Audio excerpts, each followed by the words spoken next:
हो गया था मेरा, डॉक्टर ने मना कर दिया था आपको कोई बच्चा नहीं होगा। तो बोली कि मेरे साथ आप यकीन हो अगर तो चलो। मैंने कहा मुझे सब पे यकीन है, मैंने कभी किसी को देखा नहीं, देखा तो किसी को नहीं है, विश्वास पे ही मैं कहीं जाती हूँ, मंदिर जाऊँ जहीं। और उन्होंने फातिहा या जो भी, मुझे पता नहीं कि क्या बोलते हैं उसको, उन्होंने करवाया था, मौलवी साहब थे, और उन्होंने मन्नत करी थी कि जब आपको बच्चा होगा तो आप यहाँ चादर चढ़वाएंगे और बच्चे को दर्शन कराएंगे।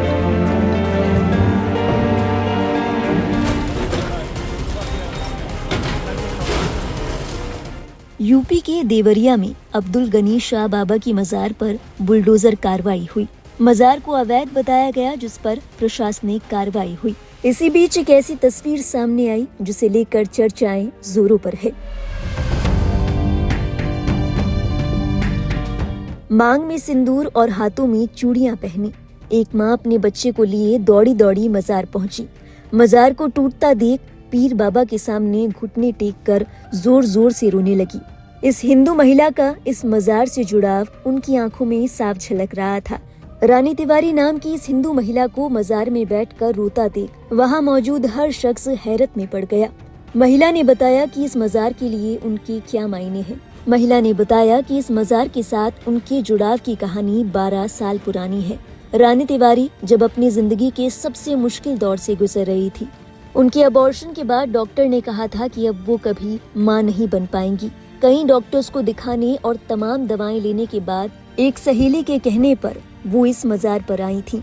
रानी तिवारी ने यहाँ मन्नत मांगी थी, कहा था कि अगर उन्हें संतान होती है तो वो यहाँ चादर चढ़ाएंगी और बच्चे को दर्शन करवाने लाएंगी।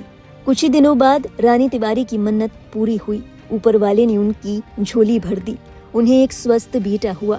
हालांकि इसके बाद भी घर की परिस्थितियों के चलते वो मजार नहीं जा सकी। उन्होंने बताया कि उनके पति पंडित हैं और यहाँ आने के लिए राजी नहीं थे। इसी के साथ बाकी चीजों में फंसकर वो इस मजार पर आ ही नहीं पाई। आज एक खबर मिली कि इस मजार को गिराया जा रहा है, तो वो भागी भागी अपने बेटे को मजार लेकर पहुंची। महिला ने बताया कि वो अपने पति से झूठ बोलकर आई है।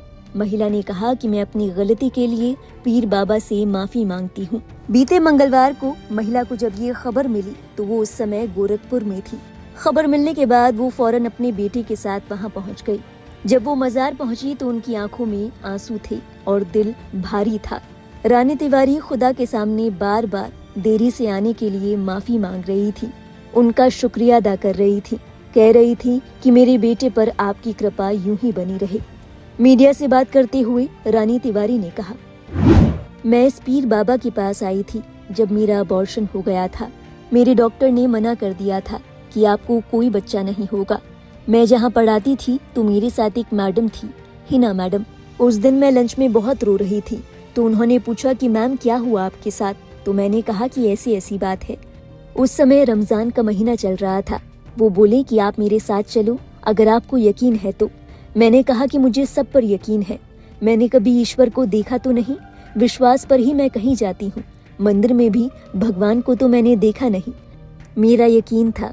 मैं माफी मांगती हूँ कि मुझे देरी हो गई, इसलिए मुझे माफ कर देना। बस मेरे बच्चे पर दुआएं बनाए रखना भगवान जी। महिला ने आगे कहा, मैं गोरखपुर में थी, मुझे पता चला कि ये टूट रहा है तो मैं वहाँ से भागे भागे आई। रात में ही आई हूँ। मैं अपने पति से बोली कि चलो हम वहाँ जाकर मजार पर चादर चढ़ाते हैं। मेरे पति पंडित हैं, वो मुझे कभी यहाँ नहीं आने देते। मैंने कई बार उनसे कहा था, उन्होंने कहा कि तुझे जाना है तो जा, मैं नहीं जाऊँगा।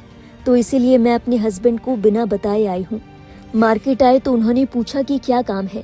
मैंने कहा कि शॉपिंग करनी है। मैं अपने बच्चे को लेकर सीधे ऑटो करके यहाँ आई। मीडिया से बात करते हुए महिला ने ये भी कहा कि अगर आज मजार टूट जाती और मैं नहीं आ पाती तो सारी उम्र मेरे मन में कसक रह जाती। महिला को इस बात का भी डर था कि अगर मन्नत पूरी किए बिना मजार हट जाती तो शायद उनके बेटे के साथ कोई अनहोनी हो सकती थी। हैरत की बात यह है कि महिला के इस वीडियो को लेकर कई लोगों ने उनकी आस्था का मजाक उड़ाया। उन पर भद्दे भद्दे कमेंट्स किए गए। इनमें ज्यादातर कमेंट्स ऐसे हैं, उनकी भाषा शैली इतनी खराब है कि हम आपको यहाँ दिखा भी नहीं सकते। ये वही लोग हैं कि जब आस्था पर बहस होती है तो कोई भी तर्क मानने से इनकार कर देते हैं। अपनी आस्था की बात तो करते हैं लेकिन दूसरों की आस्था को उतनी तवज्जो नहीं देते। इस बात से सभी वाकिफ हैं कि अजमेर शरीफ दरगाह सहित देश की तमाम मज़ारों पर बहुतायत संख्या में मुस्लिम पहुंचते हैं, लेकिन यहाँ दूसरे धर्मों के लोग भी आते हैं।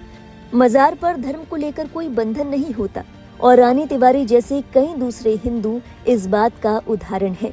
सोशल मीडिया पर कुछ लोगों ने ऐसे सवाल भी उठाए कि अवैध निर्माण का मुद्दा बेहद अलग है, लेकिन एक माँ की आस्था पर इस तरह की भद्दी बातें बोली जाना क्या सही है? अगर एक बे औलाद औरत ने अपने बच्चे के लिए कहीं दुआ मांगी और उनको लगता है कि उनकी उस दुआ की वजह से ही ऊपर वाले ने उन्हें बेटा नवाजा, तो इसमें खराब बात क्या है?